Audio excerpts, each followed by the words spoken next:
स्वागत है आपका पीटीसी न्यूज में। मैं सुमन कश्यप आपके साथ और हाजिर आपके सामने प्रदेश की तमाम बड़ी खबरों को लेकर। बुलेटिन की शुरुआत करेंगे, लेकिन पहले नजर डालते हैं हेडलाइंस पर।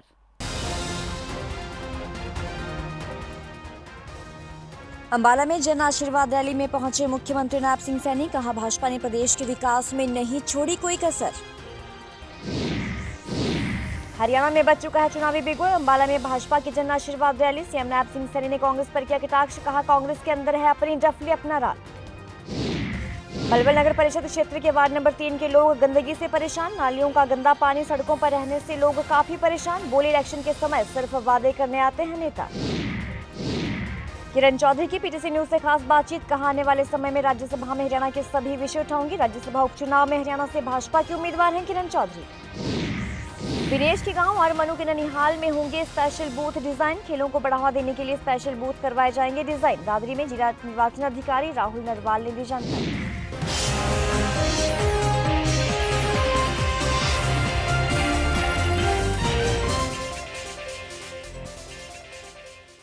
और अब खबरें विस्तार से। हरियाणा में चुनावी बिगुल बजते ही सभी पार्टियां अपने अपने तरीके से प्रचार प्रसार में जुटी हुई हैं। अंबाला में भी भाजपा द्वारा जन आशीर्वाद रैली का आयोजन किया गया, जिसमें प्रदेश के मुख्यमंत्री नायब सिंह सैनी ने शिरकत की। मुख्यमंत्री का अंबाला पहुंचने पर परिवहन मंत्री असीम गोयल ने स्वागत किया। आज मैं गौरवान्वित महसूस कर रहा हूं। मैं आप सबको आज इस जन आशीर्वाद रैली में, आज इस अनाज मंडी में पहुंचने पर आप सबका बहुत बहुत धन्यवाद करता हूं। आप सबको राम राम करता हूं। साथियों,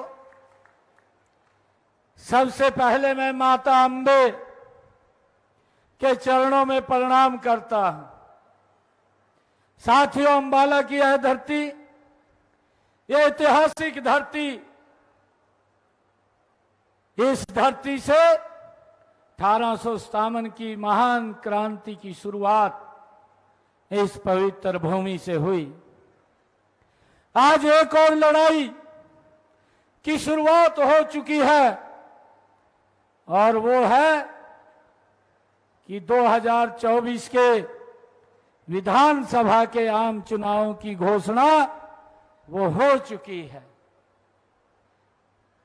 1 अक्टूबर को हम सब ने अपने मत का प्रयोग करना है, और 4 तारीख को जब रिजल्ट आएंगे, ये हरियाणा प्रदेश के लोगों ने तय कर दिया है कि तीसरी बार भारतीय जनता पार्टी की सरकार एक बड़े मैंडेट के साथ वो हरियाणा के अंदर बन रही है।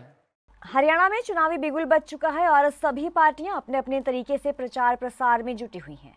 अंबाला में भाजपा के द्वारा जन आशीर्वाद रैली का आयोजन किया गया, जिसमें प्रदेश के मुख्यमंत्री नायब सिंह सैनी ने शिरकत की। मुख्यमंत्री का अंबाला पहुंचने पर परिवहन मंत्री असीम गोयल ने जोरदार स्वागत किया। तो इस दौरान नायब सिंह सैनी ने कहा कि कांग्रेस के अंदर अपनी डफली अपना राग है, सब अपने दावे कर रहे हैं। शैलजा ये कह रही है कि वो मुख्यमंत्री बनेंगी, तो रणदीप सुरजेवाला कह रहे हैं कि मैं मुख्यमंत्री बनूंगा। इनमें कोई ढंग की बात नहीं है। सीएम ने हरियाणा में तीसरी बार भाजपा की सरकार बनने का दावा किया। कोई संशय नहीं है, ये पार्लियामेंट्री बोर्ड तय करता है, और किसी प्रकार का हमारा यहाँ से कमल का फूल खिलेगा, और कमल का फूल खिला करके तीसरी बार सरकार बनाने का काम करेंगे। देखिए, कांग्रेस के अंदर अपनी डपली अपना राग, सब लोग कर रहे हैं। शैलजा मुख्यमंत्री कह रही है कि मैं मुख्यमंत्री बनूंगी, रणदीप सुरजेवाला कह रहा है मैं मुख्यमंत्री बनूंगा, भूषण ने कह दिया अभी मैं उप मुख्यमंत्री बनूंगा। तो इसमें कोई अचरज की बात तो है नहीं यार। अगर हो तो बता दो, कह सकते हैं।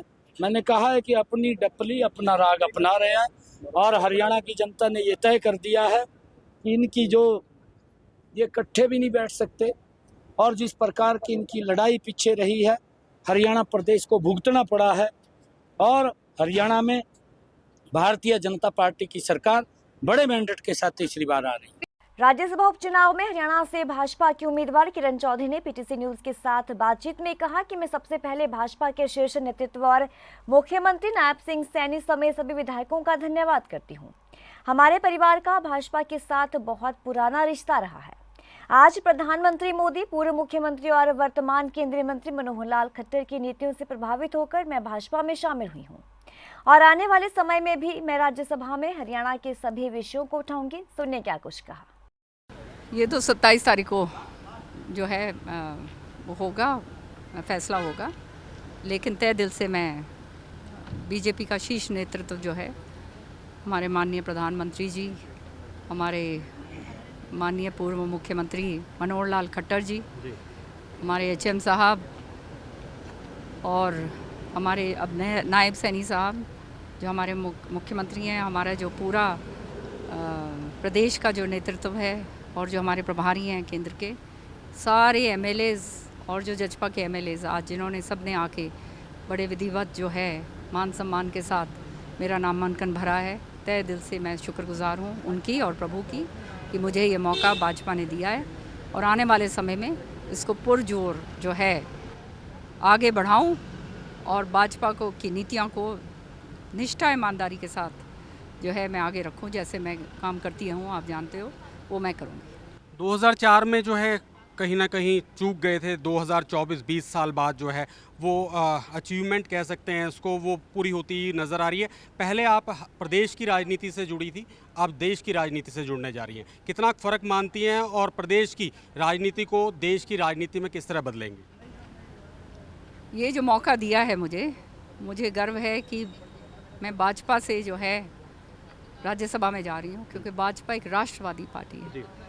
माननीय प्रधानमंत्री जी ने एक सपना देखा है और जिसके ऊपर वो चल रहे हैं कि विकसित भारत का सपना 2047 तक जो है कि हरियाणा कह रही हूँ, हिंदुस्तान जो है वो पूरे विश्व के अंदर सबसे आगे रहे और उसके ऊपर जो है पूरी नीतियाँ जो हैं उसकी लागू हो रही हैं।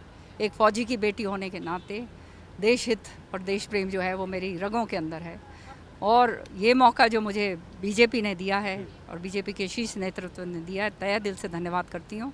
पुरजोर तरीके से भाजपा की नीतियों को, देश हित की नीतियों को, हरियाणा के लोगों के हित की जो बातें हैं उसको राज्यसभा में मैं उठाऊंगी। आपने हमेशा देखा है कि मैंने जो है कभी भी गुरेज निडर होकर जो है मैंने बात रखी है, जो सही बात है वो मैं करती हूँ और वो मैं राज्यसभा में भी करूँगी। मैम, एक राज्यसभा के जो सदस्य का कार्यकाल 6 साल का होता है, 19 महीने का इस टर्म जो है 19 महीने का ये, तो जो देश की नीतियाँ या प्रदेश हित के जो मुद्दे हैं उनको इन 19 महीने में आप मानते कि पर्याप्त समय रहेगा?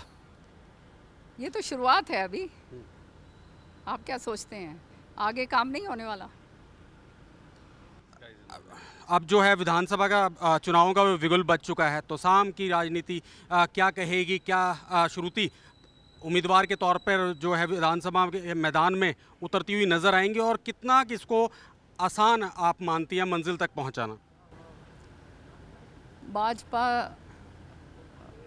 के अंदर मेरे ज्वाइन करने के बाद लोगों के अंदर एक खुशी का माहौल है। जहाँ जहाँ मैं गई हूँ सब ये कहते हैं बहन जी आपने देरी कर दी, पहले आना चाहिए था।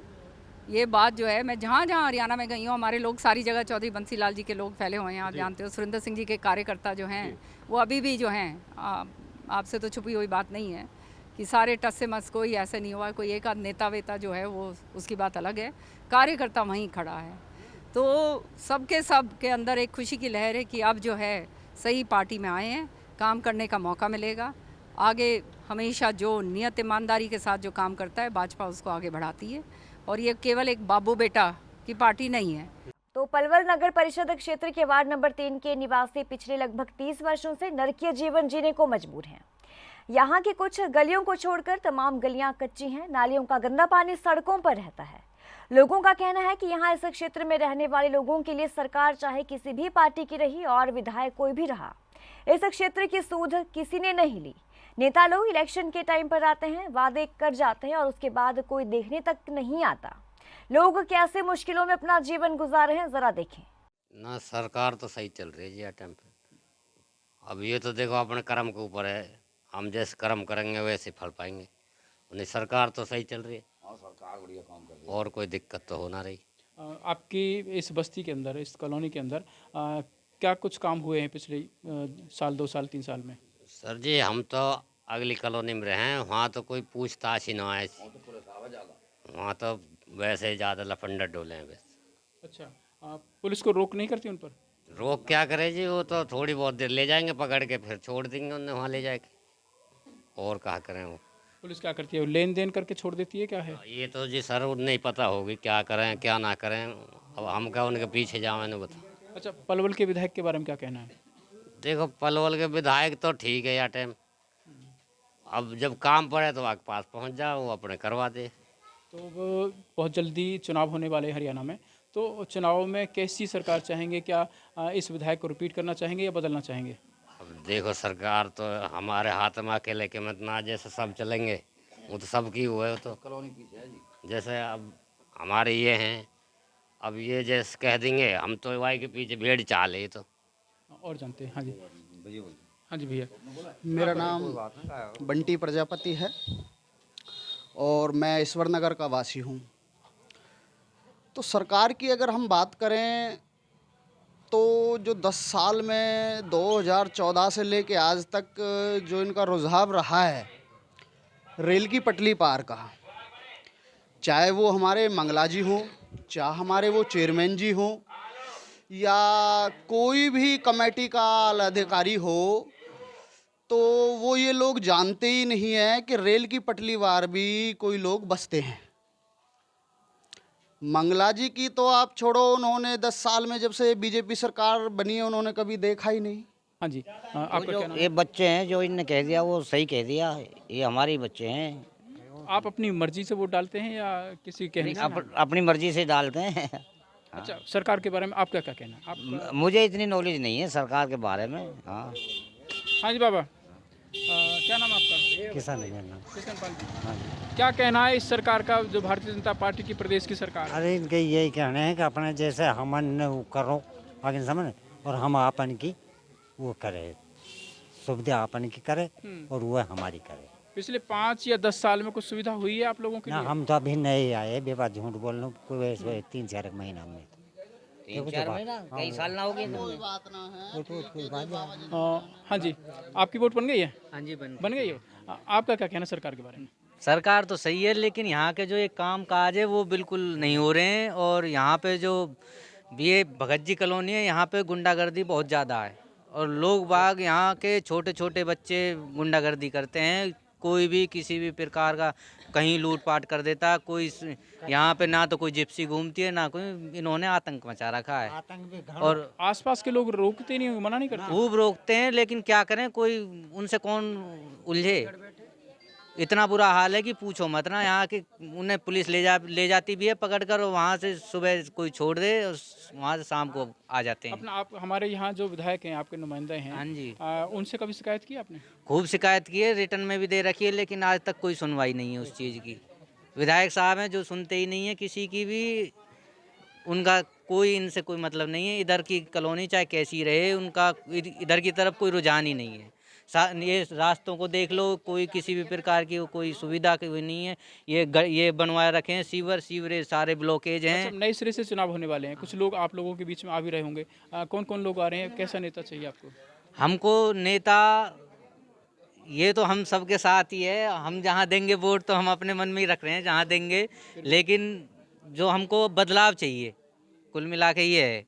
विधायक का या सरकार का? सरकार का भी चाहिए, विधायक का भी चाहिए।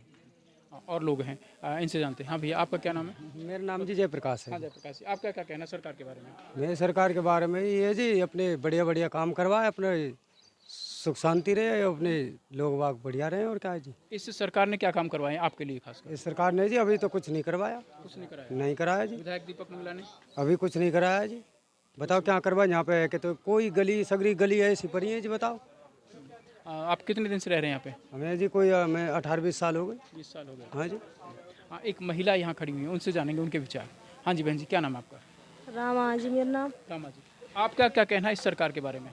ये कहना जी, यहाँ तो हमें 50 साल है जी, हम तो ऐसे ही देखते आए जी, और ऐसा ही है, यहाँ कुछ नहीं हुआ। इस बार विधानसभा चुनावों में ओलंपियन खिलाड़ियों के गांव और ननिहाल में खेलों के प्रति लोगों को जागरूक करने के लिए स्पेशल बूथ डिजाइन होंगे, ताकि युवाओं में खेलों की भावना बढ़ाई जा सके। और इसके लिए प्रशासन द्वारा विनेश फोगाट के गांव, बलाली और वनु भाकर के ननिहाल, चरखी दादरी में ऐसे बूथ बनाए जाएंगे। और इसके साथ प्रशासन के द्वारा इस बार चुनाव में विनेश फोगाट या मनु भाकर को ब्रांड एम्बेसडर भी बनाया जा सकता है।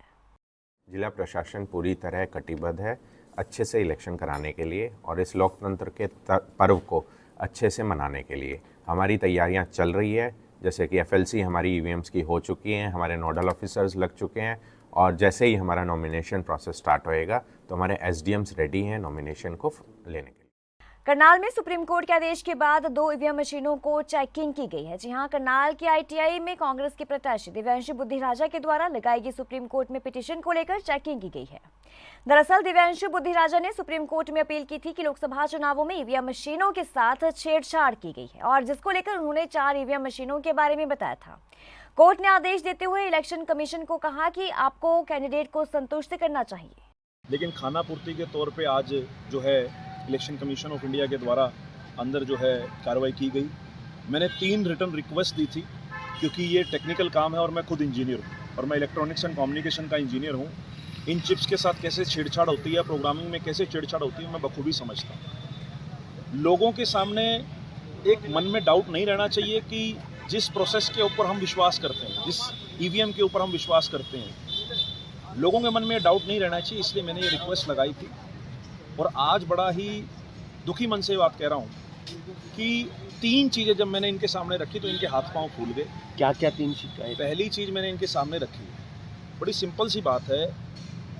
मैंने कहा कि अगर मशीन के अंदर कोई छेड़छाड़ हुई है, कोई प्रोग्रामिंग हुई है, तो वो प्रोग्रामिंग पोलिंग के दिन के लिए हुई होगी। जो आप समझते हैं अगर वोट में कोई गड़बड़ है तो मशीन में प्रोग्रामिंग हुई होगी उस दिन के हिसाब से। और EVM मशीन जो है इलेक्ट्रॉनिक डिवाइस है, इसके अंदर कभी भी डेट और टाइम चेंज हो सकता है। मैंने कहा अगर आप मुझे कुछ आज वोट डाल के चेक कराना चाह रहे, बेसिकली आज का प्रोसेस था कि आप 50 वोट कांग्रेस को डालें और वीवीपैट की पर्चियों से मिलान करें। मैंने कहा मैं करूंगा, लेकिन पहले आप इसके अंदर डेट रीसेट करके आप 25 मई की डेट डालो जिस दिन वोटिंग एक्चुअल में हुई थी। मना कर दिया। जब उसके अंदर डेट और टाइम रीसेट हो सकता है तो क्यों इलेक्शन कमीशन इस चीज़ से भाग रहा है? तो ये तब तक की खास खबरों की ज़्यादा अपडेट के लिए आप जुड़े रहिए PTC न्यूज़ के साथ।